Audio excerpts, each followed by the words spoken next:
Others think that businesses will run by themselves, want to have hire a team, and many assume that once you're successful, it stays there forever. But these are just myths. And today we are breaking down the 4 myths so that you don't fall into this common misconception about being your own boss.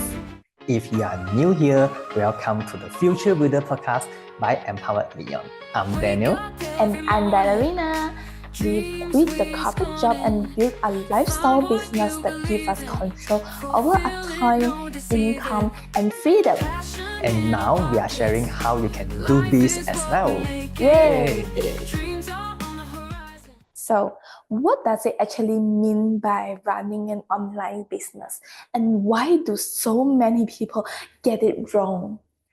For those traditional employees, especially those working in the corporate job, right?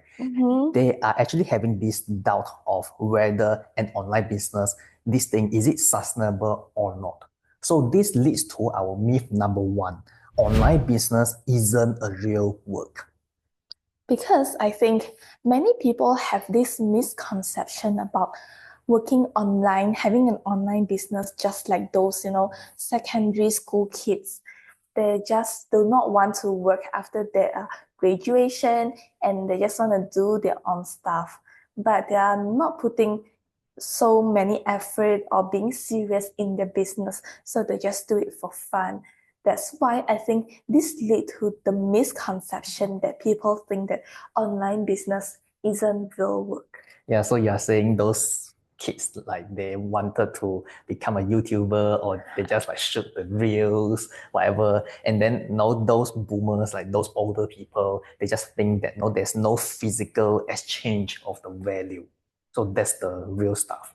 Yes, however, there are so many companies that are actually working for the online stuff. For example, like let's say Google, Microsoft, Amazon, and even Meta. They are mostly digital. Yeah, and if we are looking at the top most valued companies in the world today, majority of them, they are online businesses. Because they don't really have a physical product by themselves, but they still can do it very successful way. Or some of the companies that do have physical products, but those physical products, they are needed to help their software to grow. For example, NVIDIA, they are producing the GPUs that are for running the computers. Yes, and let me share one interesting company with all of you here. Do you know that Netflix is actually 100% an online business? Yeah, so this is for today, right? It is a streaming business. We just watch dramas, movies on Netflix. Yeah, so you know that for those software engineers, they are working in Netflix. Can you say that they are not doing real stuff? No, right? They are still not putting their effort to make the code run better so that they can deliver the best values to us. Yes, because they're actually working on some product which is virtually but not physically, right? Let's say the engineers in maybe NVIDIA, they are building those microchips, they're doing some physical products, but engineers in Google and maybe Netflix, they're just trying their best to deliver the best thing for us online. Yeah, so the truth is, no matter a person is working online or offline, as long as you are creating values to the others, it is actually real work. And if you are doing something seriously, bringing the value to the community, although it's online, but I believe that many people will still appreciate your work. Definitely. So this leads to myth number 2. If everyone work online, then the world will collapse. So actually, I have ever thought about this before because everybody nowadays, they are saying that online business is so good. You don't even need to put in a lot of capital compared to those traditional or physical business. But because online business is so good and what if everyone just work online? They don't want to create a physical product anymore. Then how can we survive, or how will the world be? Because no one want to work in restaurant, no one want to work in a hospital or work as a cleaner to keep a city clean. Yeah, so this is actually a valid concern that you and many others might have. But you think about it, those you have mentioned, for example, like restaurant or Mhm. hospital, cleaners, these are basic necessities. Like we need to have it so that we can continue to live, right, as a human. So the society will ensure that these roles are filled. What do I mean by that? Because the world, right, is working on a normal distribution. Mhm. Mean to say, there will be some people, no matter how talented they are or whatever, they will be working as, let's say, food delivery man, or they'll be working in a hospital, like nurse forever. No, there are people that will always be working on these roles because you think about supply and demand. Let's say if every person in the world that goes to online business, so what will happen? The supply of the online world will increase, and the demand of the real work, for example, like nurses, restaurants, the demand will go out and the supply goes down. And if that happens, right, the salary of this group of people, they will what? They will be Increase. increased, right? So this keeps a balance. So no matter what, there will always be people working on every area of the job of the industry. Or what if, let's say, one day our world are all, replaced by the robots. The robots just come in, they replace our role in those physical business. Like Mhm. the robots become a nurse, they become a food delivery man, they become maybe a postman or whatever. But the demand of the physical business is still there, right? Because they need somebody to be there to build the robots. Or they just build one or two robots and let the robots to build their Yeah. robots. So does it actually counted as a physical business or an online business if I were to build my own robot to replace those traditional businesses right now? I think it all comes down to supply and demand. So if the supply is low and demand is high, money will find its way. So there will be a lot of money to be made there. So when there's opportunity, there will be people just going in. True. And I believe that government will do their job to make sure the community, the world is still fine. Nobody will be starving. And about the concept about like everyone goes online or be their own lifestyle entrepreneur, right?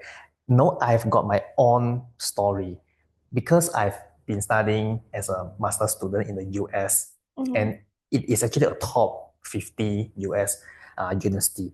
And those people there, they are like brilliant people, they are smart people to be inside there, right? And the courses, they are good entrepreneurship courses, whatever. So it is so good. But I still see that 95% of the students there, they still do the traditional path. Meaning to say, after they've been studying for a few semesters, they started to write their resume, they started to send to the companies, apply for interviews and so on. And they want to be part of the corporate world. So there is only less than 5% of the people, one of them is me. So we want to run our own business, we want to go online and do the stuff our way. But most of the people, they just go through the traditional route. And I remember that actually last year, I think it's last year, I joined a competition called Jumpstart. Mhm. It's a startup business competition. So the judges feel that they have the potential will be selected, and one of the business will win the $10,000 grant. And of course, my business is not selected. I have no idea why, but most of the businesses, I can say 100% of the businesses that are selected, right? are all physical business. Mhm. That means they create some product to help people instead of just creating a solution online. Yeah, and I remember the judge even said that you need to have more experience in the corporate world before coming out to set up a business, right? Yes, but I think this is quite dumb because different people have their different experience, different story, Mhm. and you can't even force somebody who don't like to work in a corporate job to just comply to their employer working from 9 to 5 every day. This is no way because different people have their different style to live. And I would say just follow what you really want instead of listen to those people who says that you can't do this because you are living your own life. No, not that person that try to replace you and live for your life. Yeah, for you who are listening right now, just because you have woken up the idea of like leaving the 9 to 5 and start your own entrepreneurship journey, it doesn't mean that everybody else in the world will follow the same path. You are just a tiny bit of the people who have got this brilliant idea. So just keep an open mind, even if somebody they just come out an ideal that you don't fully agree with it. Don't try to reject the idea first because you have not studied it 100%. You have not completely understand it. So keep an open mind and accept every idea that comes into your life. Yeah, so the truth is, even when more people work as a online entrepreneur, the world will not collapse. It will work as just fine. Don't worry about it. And we have been saying the online businesses are so great, right? So we have been covering a lot of benefits of working in an online businesses and the myths that you shouldn't believe when we talk about the online business, right? You feel that having an online business is greater than having an offline business or traditional business. So if you can't make your mind whether you should just be involved in the online business to quit your current corporate job, you can head over to our Stay or Slay quiz at www.empoweredlion.com/s. It is a 7-minute quiz that helps you to decide whether you should continuously to contribute in your current company or you should just keep an open mind to discover the other opportunities that are having right now in the online businesses nowadays. So you feel free to check it out when you are free later or just do it now instead of later. Yeah, having an online business is good, and many people that thought about it, right? So what they are initially thinking is about, or once I can get, let's say, an income of $10,000 per month. So once I've been working hard to hit that amount, that goal, then I can just, relieve, and then my business will be always good. So this leads to our myth number 3. So the business will always be this good once you have established it.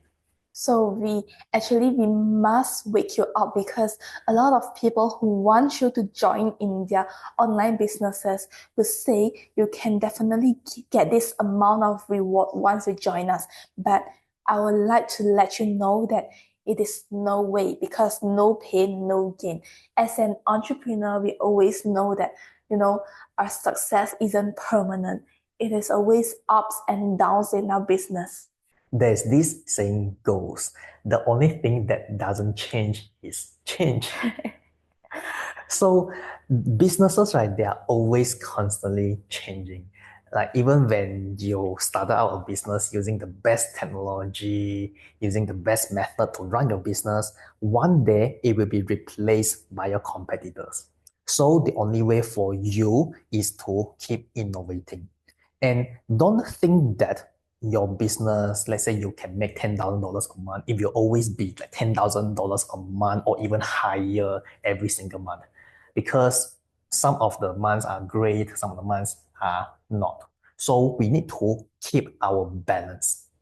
So the key word here is adapt. During good times, you earn a lot. There's a time for you to think about what should you do right now to prepare yourself for those bad times. It's not for you to spend a lot or to enjoy your life to the fullest. Of course, you have to enjoy, but you have to prepare for the bad times, right? And during the bad times, don't be give up so soon because you know nothing is permanent. This too shall pass. So your business will always not be this bad, but it will go back to its good time. There's a time for you to stay resilient and then keep improving yourself. Yeah, I remember when I was running my own financial education company last time, the revenue that I got was like so vastly different. So on some good months, right, I could hit like six figures in a month. But for those, bad months, right, it could be only just four figures like that. So the difference is like so huge. And if you are running a business, if you're serving your customers, your client, especially during bad times, everybody is not having a good mood, everybody is suffering. But at this time, right, you need to double down on delivering more values to your customers so that the loyalty will be improved and they will love you more, they will stick to you more when the good times come back. So don't keep spreading those negative vibes, instead positive vibes. So the lesson here isn't about to be comfortable. However, you should always stretch yourself slightly. Let yourself always be in the stress zone. Keep yourself uncomfortable. And then keep adapting, keep innovating. And our last myth of the day. It is kind of related to myth three. You can just hire a team and earn a passive income after you have set up a successful business. Yes, a lot of people assume that being a boss, you just need to sit there, cross your legs, see your employees working, and then you just give some advice to them, feedback to them, what you should do, what you should not do, and then you can just relax, have a sip of coffee. But this is not true because when you really become an employer yourself, you won't feel so relaxed because it is your business, it is a baby, you have to really take care of it. You care your business more than your employees does. Yeah, so stop dreaming about, like counting money every single day, go to the bank account, refresh the bank balance going up. So here's a reality check. No one will ever work harder than you, who are the founder. Yes, of course you can delegate the task. They are not asking you to work alone forever. Then what for you hire your employees, right? However, if you hire your team and then ask them to do a task on behalf of you, do expect that the performance from 100% will drop to maybe 80 or 70% initially before it stabilizes and goes up again because you are not them, they are not you. You can't expect everyone will deliver the same performance forever. Something will change once the person who are doing change. Yeah, so those tasks that are easy to be delegated, for example, like admin tasks, repetitive tasks, these are easy to get replacements. I mean, these are easy to hire a person, give them a SOP, they just run for you. But for those who are that are like higher level of job, for example, thinking of content, thinking of strategic action plan for the company, the vision, no, it has to be done by the founder or the management team itself.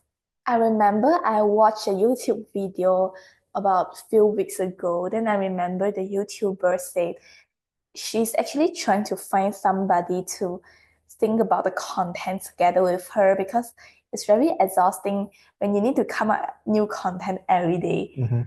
She is actually having the YouTube video published quite frequently. However, she only got her editing team and those people who plan for the content, not giving the content, but planning how to deliver the content. However, she doesn't have someone else who can do the content together with her because she says the problem that most of the content creator need is that nobody can create the same quality of content as what you do because you know your business best.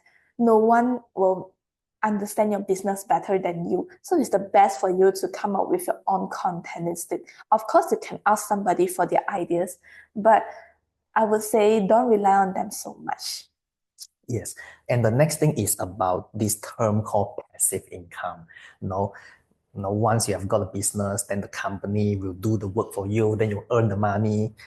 But the reality is passive income isn't really passive. In business, you still need time to oversee the employees. And even in, let's say, investing in stock market, investing in real estates, although the money comes in passively, but before that money comes in, you still need time, you still need energy to do research, to go and put out the effort to pick the right properties, to pick the right stocks to invest in. So these are not really passive. There's no such thing as passive, like purely passive income. It will only work for you after you have put in the effort. I think this reminds me of a business idea that I saw on social media last year. This is a very famous business that will generate you passive income at the time, which is having a vending machine. Oh. So a lot of Malaysians, they share how they have their vending machines in everywhere and how can they generate passive income. But I would say it is not really passive income also, although they just put the machine there and then the customers will come to buy by themselves. So you don't need to have somebody to guard the machine 24 hours a day. But before you got these customers to buy the products from your vending machine, you always need to go to find the machine, the suitable machine, and then you need to do your own research, like what should you sell in your vending machine, what is popular in that area, and then where should you put your vending machine? Because if you put a vending machine in front of a restaurant, do you think people will ever buy it? So you have to really do your own market research and then find the place, products that is most suitable. So nothing is passive and everything is active first. Yeah, and the worst thing is like after that, you need to have the maintenance, right? You need to solve the issue if the vending machine has an issue, or you need to top up the food inside. Yeah, so know everything, right? You need to put in the effort. Of course, because nothing is just you just sit there and then the food will come into the mouth. This never happened. Yeah, so the truth is you can indeed, as a business owner, create systems for your employees to reduce your workload, but you still need to be involved at the strategic level. So, after breaking down these 4 myths, one thing is clear. Having an online business doesn't mean that you can just sit there and do nothing, and it is definitely not a guaranteed path for you to earn passive income. At the end of the day, lifestyle entrepreneurship is about freedom. But that only happens if you can design a business intentionally and constantly engage with the business itself. So you are thinking about to leave your current job and build your own lifestyle business like both of us, but you are super worried about your financials, we highly recommend you to watch the last episode of the Future Builders podcast, because we have covered about some strategies for you to cover your financial aspect when you are having the plan of leaving your current job. Stay tuned. Bye.